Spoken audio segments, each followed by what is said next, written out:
তিন বছর পর আবারও আইপিএলের ট্রফি ছিনিয়ে নিতে সক্ষম হলো কলকাতা নাইট রাইডার্স। সবার চোখে মুখেই এক উজ্জ্বল হাসি।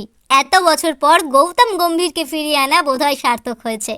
শেষ পর্যন্ত শাহরুখের হাতে ট্রফি তুলে দিতে পারলেন ক্যাপ্টেন শ্রেয়াস আইয়ার। তিনি তার দক্ষতা প্রমাণ করলেন।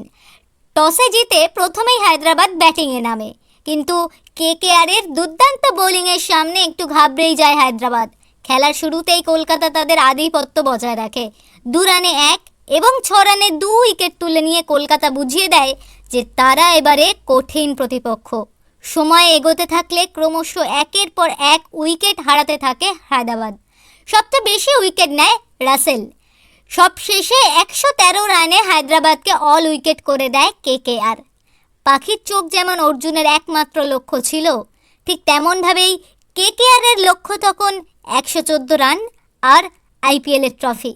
দুর্দান্ত ব্যাটিং করে তারা তাদের লক্ষ্যভেদ করে জয় করে নেয় আইপিএলের এই ট্রফিটি।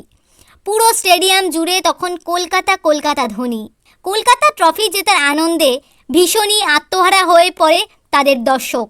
আইপিএলের শুরু থেকে প্রত্যেকটা দলের চোখে এই ট্রফি জেতার স্বপ্ন থাকে।